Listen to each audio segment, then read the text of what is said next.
Cinema ചിത്രീകരണം തുടങ്ങി ഒന്നാമത്തെ ദിവസം രാത്രി ഷൂട്ട് കഴിഞ്ഞ് ഹോട്ടൽ റൂമിൽ വെച്ച് നമ്മുടെ ലേഡി അസിസ്റ്റന്റ് ഡയറക്ടറോട് നമ്മുടെ പ്രൊഡ്യൂസർ ശങ്കർദാസ് അപമര്യാദയായിട്ട് പെരുമാറി. അതിനെ നമ്മൾ ക്വസ്റ്റ്യൻ ചെയ്യുകയും അന്ന് മുതലാണ് ഈ പ്രശ്നങ്ങൾ തുടങ്ങുന്നത്. എൻ്റെ അസോസിയേറ്റിനെയൊക്കെ ജാതി പറഞ്ഞു വരെ അധിക്ഷേപിക്കുകയാണ് ചെയ്തിരുന്നത്. നിർമ്മാതാക്കൾ മാസാമാസം പുറത്തുവിടുന്ന കണക്കിൽ 4 കോടിയാണ് സിനിമയുടെ ബജറ്റ്. ഇപ്പോൾ കേസിൽ വന്നിരിക്കുന്നത് 3.25 കോടിയാണ്. ഇനി ഇത് കുറയോ ഇല്ല എന്നുള്ളത് എനിക്കറിയില്ല സത്യമായിട്ടും. സ്വാഭാവികമായിട്ടും നമ്മളെ വിളിക്കുകയോ ഇങ്ങനെ ഒരു പരാതി സ്വീകരിക്കുമ്പോൾ അന്വേഷിക്കുകയോ അങ്ങനെയുള്ള ഫോർമാലിറ്റീസ് ഒന്നും പോലീസിന്റെ ഭാഗത്തുനിന്നുണ്ടായിട്ടില്ല. ഞാൻ പുറത്തിറങ്ങുന്നില്ല എന്ന് കണ്ടപ്പോൾ മെയിൻ ഡോറിൽ ലോക്ക് കുത്തിപ്പൊളിച്ച് എൻ്റെ ബെഡ്റൂമിന്റെ ഡോറും കുത്തിപ്പൊളിച്ചിട്ടാണ് ഒരു സംഘം പോലീസുകാർ എന്നെ അറസ്റ്റ് ചെയ്യുന്നത്. ഞാൻ അതിൽ ആധികാരികമായിട്ട് ഞാൻ MA ബേബി ഇതിൽ ഇൻവോൾവ് ആണെന്ന് പറയുന്നില്ല. സഖാവ് അങ്ങനെ ചെയ്യുന്ന ഒരാളെ ഞാൻ വിശ്വസിക്കുന്നില്ല. പക്ഷെ ആൻസരിക അവരുടെ ബന്ധങ്ങൾ ദുരുപയോഗം ചെയ്തിട്ടുണ്ടെന്നുള്ളത് ഉറപ്പാണ്. എല്ലാ മീഡിയകളും ആഘോഷിക്കുന്ന തലക്കെട്ടുള്ള ഒരു കുറ്റവാളിയായ സംവിധായകനായി എന്നെ മാറ്റി. അഭിലാഷം സിനിമയുമായി ബന്ധപ്പെട്ട വിവാദങ്ങൾ, കേസ് പ്രതികരിക്കുന്നു ഷംസു സൈബ്. സ്വാഗതം. ഇപ്പോൾ ഒരുപാട് നാളുകൾ സമയം എടുത്താണല്ലോ ഈ ചിത്രം ഷൂട്ട് ചെയ്യേണ്ടി വന്നത്. എന്താണ് നിങ്ങളും നിർമ്മാതാവുമായിട്ടുണ്ടായ യഥാർത്ഥ പ്രശ്നങ്ങൾ? 2023 ഒക്ടോബറിലാണ് സിനിമ ഷൂട്ട് തുടങ്ങുന്നത്. നവംബർ വരെ ചിത്രീകരണം ഉണ്ടായിരുന്നു. സിനിമയിലെ പ്രീ പ്രൊഡക്ഷൻ സമയങ്ങളിലൊക്കെ ചെറിയ ചെറിയ കോൺഫ്ലിക്റ്റുകൾ മാത്രമാണ് ഉണ്ടായിരുന്നത്. നമുക്ക് 2 നിർമ്മാതാക്കളാണുള്ളത്, ആൻസരികയും ശങ്കർദാസും. അതിൽ ശങ്കർദാസ് എന്ന് പറയുന്ന നിർമ്മാതാവിൻ്റെ ഇടപെടലായിരുന്നു കൂടുതൽ ആ സമയത്ത് ഉണ്ടായിരുന്നത്. പക്ഷേ നമ്മൾ സിനിമ കമ്മിറ്റ് ചെയ്ത് മുന്നോട്ട് പോവുകയായിരുന്നു. നല്ലൊരു സിനിമയാവുന്നുള്ളൊരു പ്രതീക്ഷ എല്ലാവർക്കും ഉള്ളതുകൊണ്ട് വളരെ ഹാപ്പി ആയിട്ടാണ് സിനിമ ചിത്രീകരണം തുടങ്ങുന്നത്. സിനിമ ചിത്രീകരണം തുടങ്ങി ഒന്നാമത്തെ ദിവസം രാത്രി ഷൂട്ട് കഴിഞ്ഞ് ഹോട്ടൽ റൂമിൽ വെച്ച് നമ്മുടെ ലേഡി അസിസ്റ്റന്റ് ഡയറക്ടറോട് നമ്മുടെ പ്രൊഡ്യൂസർ ശങ്കർദാസ് അപമര്യാദയായിട്ട് പെരുമാറി. അതിനെ നമ്മൾ ക്വസ്റ്റ്യൻ ചെയ്യുകയും അന്ന് മുതലാണ് ഈ പ്രശ്നങ്ങൾ തുടങ്ങുന്നത്. അതേ പ്രകാരം 3 അസിസ്റ്റന്റ് ഡയറക്ടേഴ്സ് അന്നേ ദിവസം സിനിമ സെറ്റ് വിട്ട് പോവുകയാണ് ഉണ്ടായിരുന്നത്. കാരണം അവർക്ക് ഈ ഒരു പ്രൊഡ്യൂസറോട് വർക്ക് ചെയ്യാൻ പറ്റാത്തൊരു സാഹചര്യം ഉണ്ടായതുകൊണ്ട്, ഈ ലേഡി അസിസ്റ്റന്റ് ഡയറക്ടർ ഉൾപ്പെടെ. പിന്നീട് സ്വാഭാവികമായിട്ടും തൊട്ടടുത്ത ദിവസങ്ങളിൽ ഞാനും എൻ്റെ ചീഫ് അസോസിയേറ്റും മറ്റൊരു അസോസിയേറ്റും മാത്രമാണ് സിനിമ മുന്നോട്ട് കൊണ്ടുപോകുന്നത്. പതിയെയാണ് നമുക്ക് മറ്റു അസിസ്റ്റന്റ് ഡയറക്ടേഴ്സിന് നമുക്ക് ജോയിൻ ചെയ്യാൻ പറ്റിക്കുന്നത്. സ്വാഭാവികമായിട്ടും നമ്മൾ ആദ്യ ദിവസം തൊട്ട് തന്നെ നമ്മുടെ സിനിമയുടെ വേഗത കുറയുകയാണ്. നമ്മുടെ സിനിമയുടെ സ്പീഡ് കാര്യങ്ങളിലേക്ക് നമുക്ക് ചുരുങ്ങേണ്ടി വരികയാണ്. കാരണം പ്രോപ്പർ ഡയറക്ഷൻ ടീം ഇല്ലാതെയാണ് ഞാൻ സിനിമ ചിത്രീകരിക്കേണ്ടി വരുന്നത് കുറച്ച് ദിവസങ്ങളിലേക്ക്. അടുത്ത ടീം ജോയിൻ ചെയ്യുന്നുണ്ട്, വീണ്ടും സിനിമയുടെ പരിപാടികൾ പോകുന്നു. പക്ഷേ ഓരോ ദിവസവും ഈ നിർമ്മാതാവ് സെറ്റിൽ പ്രശ്നങ്ങൾ ഉണ്ടാക്കിക്കൊണ്ടേയിരിക്കുമായിരുന്നു. പ്രശ്നങ്ങൾ ഉണ്ടാക്കുക എന്ന് പറഞ്ഞു കഴിഞ്ഞാൽ അതിഭീകരമായ പ്രശ്നങ്ങളാവുകയും 100ഓളം പേരുള്ള സെറ്റിൽ ഒരു ദിവസം എന്നെ പരസ്യമായി വന്ന് കുത്തിക്കൊല്ലുമെന്നുള്ള വധഭീഷണി വരെ മുഴക്കിയിട്ടുണ്ട്. എൻ്റെ സെറ്റ് നോക്കി നിൽക്കുകയാണ്, ആർട്ടിസ്റ്റുകളും ഉണ്ടായിരുന്നു അവിടെ. അപ്പം അത്തരത്തിൽ വരെ പ്രശ്നങ്ങളിലേക്ക് കാര്യങ്ങൾ പോയിട്ടുണ്ടായിരുന്നു. ഇതിൻ്റെ എല്ലാം കാരണം എന്ന് പറയുന്നത് ഈ പറഞ്ഞ പോലെ ഒരു നിർമ്മാതാവാണെന്ന് വെച്ച് ഏത് രീതിയിലും അടിമകളെ പോലെ നമ്മളോട് പെരുമാറാൻ ശ്രമിക്കുമ്പോൾ നമ്മൾ സ്വാഭാവികമായിട്ടും പ്രതികരിച്ചു പോകും. നമ്മുടെ ക്രിയേറ്റീവ് സ്പേസിൽ കയറി ഇടപെടുമ്പോഴും നമ്മൾ അപമര്യാദയായിട്ട് വരുമ്പോഴും എൻ്റെ അസോസിയേറ്റിനെയൊക്കെ ജാതി പറഞ്ഞു വരെ അധിക്ഷേപിക്കുകയാണ് ചെയ്തിരുന്നത്. അപ്പം മീൻസ് എനിക്ക് മീഡിയക്ക് മുമ്പിൽ പറയാൻ പറ്റാത്ത വാക്കുകൾ വരെ ഉപയോഗിച്ചിട്ടുണ്ടായിരുന്നു. അപ്പോൾ സ്വാഭാവികമായിട്ടും നമ്മൾ പ്രതികരിക്കുന്നതാണ് പ്രശ്നം ഉണ്ടായിരുന്നത്. ഈ ലേഡി അസിസ്റ്റൻ്റ് ഇഷ്യൂ ഉണ്ടാകുന്ന സമയത്ത് ലേഡി പ്രൊഡ്യൂസർ ആയിട്ടുള്ള ആൻസരിക മുങ്ങി സെറ്റിൽ നിന്ന്. അവർ അവിടെ ഇല്ല, ഹോസ്പിറ്റലിലാണെന്ന് പറഞ്ഞ് മാറി. എന്നിട്ട് ഈ വിഷയത്തിൽ ഒരു നടപടി എടുക്കാനോ ഒന്ന് ഇടപെടാനോ പോലും അവരുണ്ടായിരുന്നില്ല എന്നുള്ളതാണ് മറ്റൊരു വസ്തുത എന്ന് പറയുന്നത്. അപ്പം ഇതിൻ്റെ എല്ലാം പ്രശ്നങ്ങൾ നിൽക്കുമായിരുന്നു. പിന്നീട് ഈ പറഞ്ഞ പോലെ നമ്മുടെ പല ടെക്നീഷ്യൻസിനും റെമ്യൂണറേഷൻ തരാത്തത് കൊണ്ട്, പേയ്മെൻറ്റ് പെൻഡിങ്സ് ആയതുകൊണ്ട് അവസാന ദിവസം ഷൂട്ടിന് ആരും വരില്ല എന്നുള്ളൊരു സാഹചര്യം വന്നപ്പം എന്നെക്കൊണ്ട് റിക്വസ്റ്റ് ചെയ്യിപ്പിച്ചിട്ട് ഞാൻ എല്ലാ ടെക്നീഷ്യൻസിനെയും വിളിച്ചു വരുത്തി നമ്മൾ സിനിമ തീർക്കുക, നല്ല രീതിയിൽ ഇറക്കുക എന്നുള്ളതാണ് അൾട്ടിമേറ്റ്ലി എൻ്റെ ആവശ്യം എന്ന് പറയുന്നത്. അപ്പോൾ അതിനുവേണ്ടി നമ്മൾ സഹകരിച്ചു. ഡബിന് മുമ്പ് പേയ്മെൻറ്റ് റിലീസ് ചെയ്തോളാം എന്നുള്ള ഒരു ഉറപ്പ് എനിക്ക് തന്നതിൻ്റെ പുറത്തായിരുന്നു. പക്ഷേ ഡബിനാകുമ്പോഴേക്കും വീണ്ടും വാക്കുകൾ മാറ്റി പറയുന്നൊരു സാഹചര്യം എത്തിയപ്പം ഞാൻ ഡബിന് സഹകരിക്കുന്നില്ല എന്ന് പറഞ്ഞു. ഞാൻ ആദ്യമായിട്ടൊരു പ്രോപ്പർ ഡിസിഷൻ എടുത്തതായിരുന്നു. മീൻസ് ഞാൻ എനിക്ക് വേറെ ഓപ്ഷൻ ഇല്ലാത്തതുകൊണ്ട് ഞാൻ ചെയ്തായിരുന്നു. അപ്പോൾ അതിന് വേണ്ടിയിട്ട് അവർ പ്രൊഡ്യൂസർ അസോസിയേഷനിൽ പരാതി നൽകി സംവിധായകൻ സിനിമയായിട്ട് സഹകരിക്കുന്നില്ല എന്ന് പറഞ്ഞിട്ട് 2024 ജനുവരിയിലാണ് ഇത് നടക്കുന്നത്. ഞാൻ അസോസിയേഷൻ മീറ്റിംഗ് ഇരിക്കുകയും ഫെഫ്കയുടെയും പ്രൊഡ്യൂസർ അസോസിയേഷന് മുമ്പിൽ തീരുമാനമാവുകയും റെമ്യൂണറേഷൻ്റെ കാര്യങ്ങളെല്ലാം അസോസിയേഷൻ ഏറ്റെടുക്കുകയും സംവിധായകൻ ആ കാര്യത്തിൽ ഇനി ടെൻഷൻ അടിക്കണമെന്നുള്ള വർക്കുകൾ തീർത്തു കൊടുക്കാമെന്നും പറഞ്ഞ് ഞാൻ ആ തീരുമാനത്തിൻ്റെ പുറത്ത് ഡബ്ബിങ് തീർക്കുകയും സിനിമയുടെ പോസ്റ്റ് പ്രൊഡക്ഷൻ വർക്കുകൾ നമ്മൾ കടക്കുകയും ചെയ്തു. സിനിമ പോസ്റ്റ് പ്രൊഡക്ഷൻ കഴിഞ്ഞ് ഫൈനൽ മിക്സിന് മുമ്പായി സിനിമ വീണ്ടും സ്റ്റെക്ക് ആവുകയാണ്. പ്രൊഡ്യൂസേഴ്സിൻ്റെ വിവരമൊന്നുമില്ല. കുറേ കാലത്തേക്ക് നമുക്ക് കോൺടാക്റ്റോ കാര്യങ്ങളൊന്നുമില്ല. ഇവർ സിനിമ റിലീസ് ചെയ്യാൻ പ്ലാൻ ഉണ്ടോ എന്ന് പോലും നമുക്കറിയുന്നില്ല. നമ്മുടെ സിനിമ ഇങ്ങനെ ഹോൾഡ് ചെയ്ത് വെച്ചുകൊണ്ടിരിക്കുമായിരുന്നു. ഈ സമയത്ത് നമ്മൾ സ്വാഭാവികമായിട്ടും എങ്ങനെയെങ്കിലും ഒന്ന് സിനിമ റിലീസ് ചെയ്യണമെങ്കിൽ നമ്മുടെയൊക്കെ ഭാവിയാണ്, കുറേ പേരുടെ ഭാവിയാണ്. ഞങ്ങൾ കഷ്ടപ്പെട്ടുണ്ടാക്കിയ ഒരു സിനിമയാണ്. നമ്മൾ ഈ പറഞ്ഞ പോലത്തെ ഒരുപാട് പ്രതിസന്ധികൾ തരണം ചെയ്താണ് ഈ സിനിമ നമ്മൾ ഫേസ് ചെയ്തുകൊണ്ട് വന്നിരുന്നത്. അപ്പം സ്വാഭാവികമായിട്ടും നമ്മളത് ഇറക്കാൻ വേണ്ടിയിട്ട് ഇവർ റിക്വസ്റ്റ് ചെയ്യുന്നുണ്ട്. അങ്ങനെ ഒരുപാട് ലേറ്റായി. എല്ലാവർക്കും അറിയുന്ന പോലെ മാർച്ച് 29 എമ്പുരാൻ്റെ കൂടിയാണ് സിനിമ റിലീസാവുന്നത്. അതിനുശേഷം ആമസോണിൽ OTT റിലീസ് വന്നു, സിംപ്ലി സൗത്തിലും മനോരമ മാക്സിലും വന്നു, ഏഷ്യാനെറ്റിലും വന്നു. ഇത്തരം വർക്കുകളെല്ലാം ഞാൻ തന്നെ മുൻകൈ എടുത്ത് നമ്മൾ തന്നെ ഇനീഷ്യേറ്റീവ് എടുത്ത് എല്ലാ ഫയലുകളും കൃത്യമായി നമ്മൾ OTT റിലീസിനും സാറ്റലൈറ്റ് റിലീസിനും വേണ്ട സംഭവങ്ങളൊക്കെ ചെയ്ത് നമ്മൾ ഈ സിനിമയിൽ നിന്ന് അടുത്ത പ്രൊജക്റ്റുകളിലേക്ക് മൂവ് ചെയ്ത് നിൽക്കുന്ന സമയത്താണ് ഇപ്പോൾ ഇങ്ങനെ ഒരു പുതിയ പരാതിയുമായിട്ട് വന്നിരിക്കുന്നത്. അപ്പോൾ ഞാനിത് അസോസിയേഷനിൽ പോയ സമയത്ത് സംഘടനകളിൽ അവർക്ക് വിശ്വാസമില്ല. ഇരു സംഘടനകളിലും പ്രൊഡ്യൂസർ അസോസിയേഷനിലും FKയിലും പ്രൊഡ്യൂസർക്ക് വിശ്വാസം ഇല്ലാത്തതുകൊണ്ടാണ് നിയമപരമായിട്ട് മുന്നോട്ട് പോകുന്നതാണ് അറിയാൻ പറ്റിയത്. പക്ഷെ എന്നാൽ ഈ ഒരു എന്താ പറയുക, ഒരു സിനിമ ഇറങ്ങിയിട്ട് തന്നെ ഇപ്പോൾ ഒരു വർഷം ആയിരിക്കുന്നു. അപ്പോൾ ഇത്രയും ഒരു കാലതാമസം ഈ ഒരു കേസ് കൊടുക്കാൻ എന്തുകൊണ്ടായിരിക്കും? എനിക്കും അതിന് കൃത്യമായ വശം അറിയില്ല. കാരണം നമ്മളുമായിട്ട് ഇവർ കോണ്ടാക്ട് കട്ടായിട്ട് മാസങ്ങളായി. പിന്നീട് ഈ വിഷയം ബന്ധപ്പെട്ടാണ് നമ്മൾ അറിയപ്പെടുന്നത്. അതും ഈ പറഞ്ഞ പോലെ പ്രൊഡ്യൂസർ ഇന്നേ സമയം വരെ എന്നെ കോണ്ടാക്ട് ചെയ്തിട്ടില്ല. അസോസിയേഷൻ വിളിപ്പിക്കുക ചെയ്തിരുന്നത്. ഹാർഡ് ഡിസ്കുകളുടെ കേസിലേക്ക് വരുന്ന സമയത്ത് നമ്മുടെ കളറിസ്റ്റ് സ്റ്റുഡിയോ വർക്ക് ചെയ്യുന്ന സ്റ്റുഡിയോയിൽ നിന്ന് മാറുന്ന സമയത്ത്, വേറെ സ്റ്റുഡിയോയിലേക്ക് മാറുന്ന സമയത്ത് പ്രൊഡക്ഷനെ വിളിച്ച് ഇൻഫോം ചെയ്തിട്ടുണ്ടായിരുന്നു ഹാർഡ് ഡിസ്കുകൾ കളക്ട് ചെയ്യണം എന്നുള്ളത്. അവർ ഈ സമയമായിട്ട് അത് കളക്ട് ചെയ്യാൻ പോയിട്ടില്ല. ഈ അടുത്താണ് അത് കളക്ട് ചെയ്യാൻ പോകുന്നത്. എന്നിട്ടാണ് ഹാർഡ് ഡിസ്ക് മിസ്സിംഗ് ആണെന്ന് പറഞ്ഞിട്ട് നമുക്കെതിരെ പരാതിയായിട്ട് വന്നിരിക്കുന്നത്. അവരുടെ റെസ്പോൺസിബിലിറ്റിയാണ് സ്റ്റുഡിയോയിൽ ഹാർഡ് ഡിസ്ക് ഏൽപ്പിക്കുകയും കളക്ട് ചെയ്യുക എന്നുള്ളത്. നമ്മൾ ഹാർഡ് ഡിസ്കുകൾ കൈകാര്യം ചെയ്തിട്ടുള്ളതെന്ന് പറഞ്ഞാൽ ക്യൂബിലേക്ക് കൊടുക്കുക, തിരിച്ചു വാങ്ങുക എന്നുള്ള സിനിമ റിലീസുമായി ബന്ധപ്പെട്ടുള്ള OTTയിലേക്കുള്ള കണ്ടന്റുകൾ കൈമാറലും പരിപാടികളും പ്രൊഡ്യൂസറുടെ അറിവോടെ ചെയ്യേണ്ട കാര്യങ്ങൾ മാത്രമാണ് നമ്മൾ ചെയ്തിട്ടുള്ളത്. കാലതാമസം എടുത്തത് ഹാർഡ് ഡിസ്കുകൾ അവിടെ നിന്ന് കളക്ട് ചെയ്യാൻ ഈ പറഞ്ഞ പ്രൊഡ്യൂസേഴ്സാണ്. അവരത് കളക്ട് ചെയ്യാനുള്ള കാലതാമസം വന്നപ്പോൾ അവിടെ ഹാർഡ് ഡിസ്ക് മിസ്സിംഗ് എന്നാണ് അവർ പറയുന്നത്. നമുക്ക് അതിന്റെ സത്യാവസ്ഥ എന്താണെന്നുള്ളത് ഇതുവരെ അറിയില്ല.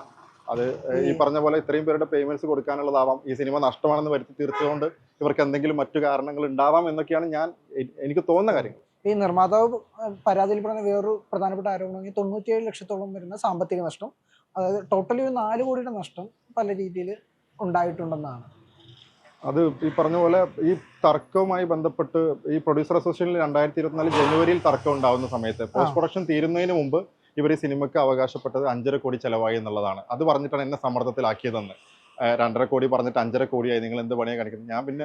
ഞാൻ അപ്പം പിന്നെ ഒന്ന് പ്രതികരിക്കരുത്. ഈ സിനിമയുടെ ബജറ്റ് നമ്മൾ ഡിസ്ക്ലോസ് ചെയ്ത് ഇവരുടെ ബിസിനസ്സിനെ ബാധിക്കണ്ട എന്നുള്ളത് കൊണ്ട് നല്ല രീതിയിൽ ബിസിനസ് ആവണമെന്നാണ് ഞാൻ ആഗ്രഹിച്ചിരുന്നത്.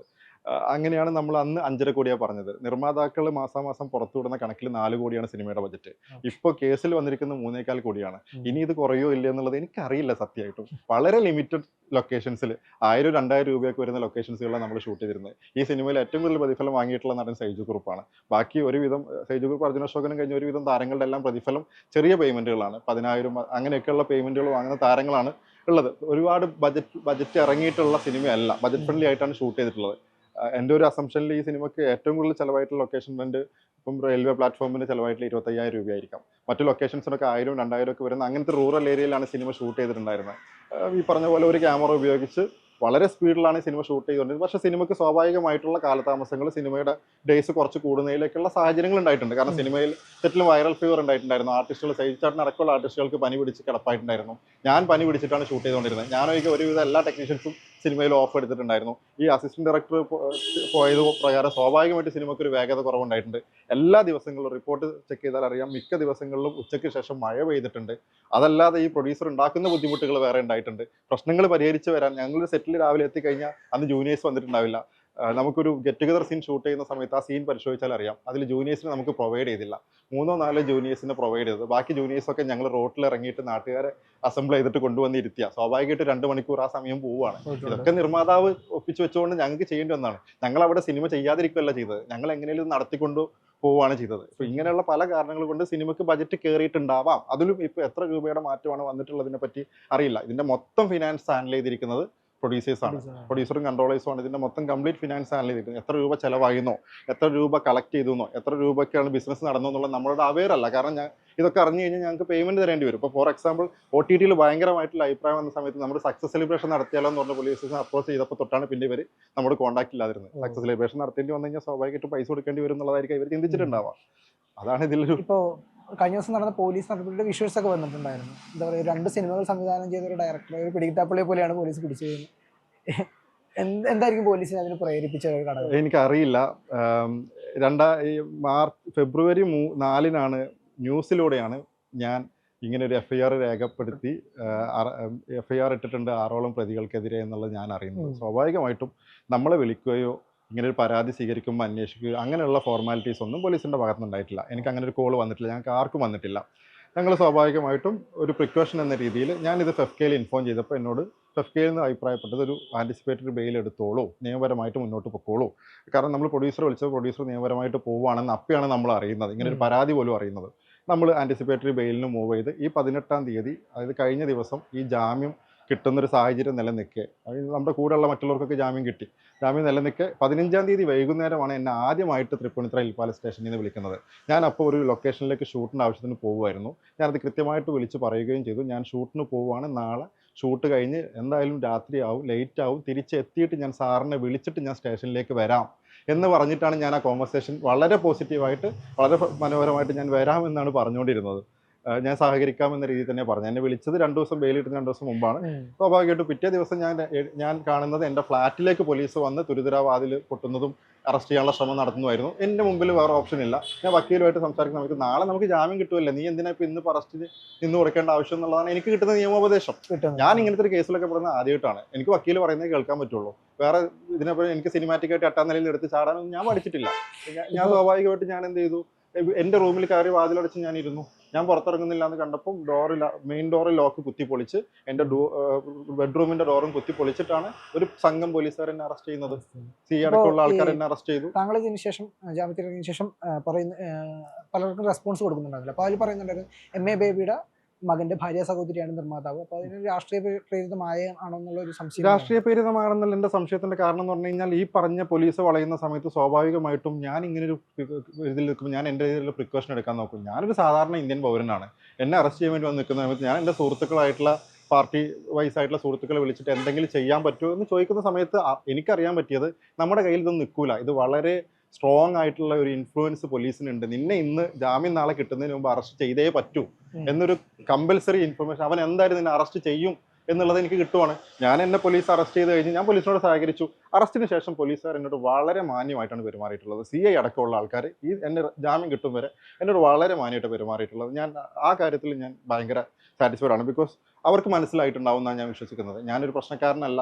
എന്നെ പറ്റി നമ്മുടെ പ്രൊഡ്യൂസേഴ്സ് കൊടുത്തിട്ടുണ്ടാവുന്ന ഒരു കൊടും കുറ്റവാളിയാണ് എന്നുള്ള ഇമേജ് ആയിരിക്കാം. ആ ഇമേജ് കൊടുക്കുന്നതിന് മുകളിൽ നിന്ന് അത്രയും പ്രഷർ വന്നിട്ടുണ്ടാവാം. എന്നെ ജീപ്പിൽ അറസ്റ്റ് ചെയ്ത് കൊണ്ടുവന്ന് ഈ സ്റ്റേഷനിൽ 24 മണിക്കൂർ നിൽക്കുന്നതിനിടയിൽ എനിക്ക് മനസ്സിലായ ഒരു കാര്യമാണ്, അവർക്ക് എന്നെ അറസ്റ്റ് ചെയ്യാൻ നിവൃത്തിയില്ല. അവർക്ക് പൊളിറ്റിക്കൽ ഇൻഫ്ലുവൻസ് ഉണ്ടായിട്ടുണ്ട്. പൊളിറ്റിക്കൽ ഇൻഫ്ലുവൻസിന്റെ ആസ്പെക്ട് നോക്കുന്ന സമയത്ത് ആദ്യം കാണുന്നത് ഇവർ പല സമയങ്ങളിലായിട്ട് പല ഘട്ടങ്ങളിൽ MA ബേബിയെ യൂസ് ചെയ്യുന്നത് ഞാൻ കണ്ടിട്ടുണ്ട്. അനുസരിക്കുകയും ഇവരും അവർ പുള്ളി ലൊക്കേഷനിൽ വന്നിട്ടുണ്ട്. സ്വാഭാവികമായിട്ടും ഞാൻ അങ്ങനെ ചിന്തിച്ചു പോകും. ഞാൻ അറിയാൻ കഴിഞ്ഞത്, എനിക്ക് പോലീസിൽ നിന്ന് ഞാൻ മനസ്സിലാക്കിയ ഒരു സാധനം മിനിസ്ട്രി ലെവലിലുള്ള ഇൻഫ്ലുവൻസ് വന്നിട്ടുണ്ട് എന്നുള്ളതാണ്. സ്വാഭാവികമായിട്ടും അത് ആദ്യം ഞാൻ ആലോചിക്കുമ്പോൾ എനിക്കിതില്ല, ഞാൻ അതിൽ ആധികാരികമായിട്ട് ഞാൻ MA ബേബി ഇതിൽ ഇൻവോൾവ് ആണെന്ന് പറയുന്നില്ല. സഖാവ് അങ്ങനെ ചെയ്യുന്ന ഒരാളെ ഞാൻ വിശ്വസിക്കുന്നില്ല. പക്ഷെ ആൻസരിക അവരുടെ ബന്ധങ്ങൾ ദുരുപയോഗം ചെയ്തിട്ടുണ്ടെന്നുള്ളത് ഉറപ്പാണ്.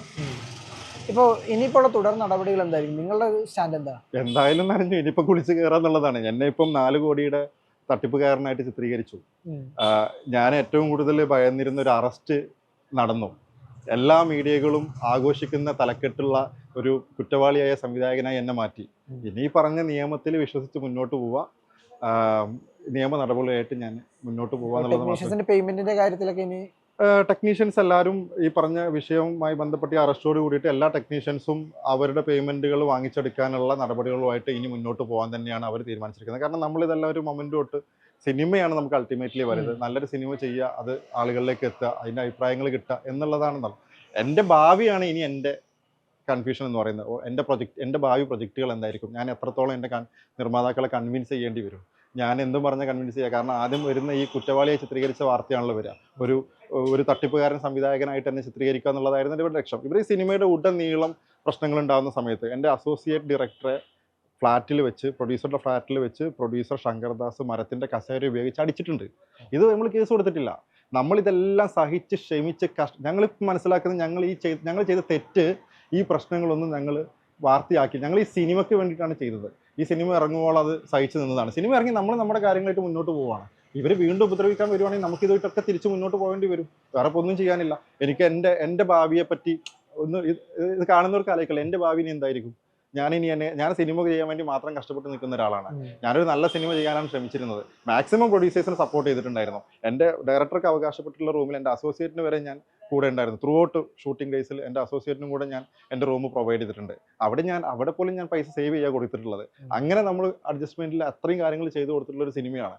എന്നിട്ടും ഇത് ഉപദ്രവിച്ചുകൊണ്ടേ ഇരിക്കുവാണ്, ജീവിക്കാൻ സമ്മതിക്കില്ല എന്ന് പറഞ്ഞു കഴിഞ്ഞാൽ എന്താ പറയാ. എന്തായാലും പ്രതികരിച്ചതിന് നന്ദി. Thank you.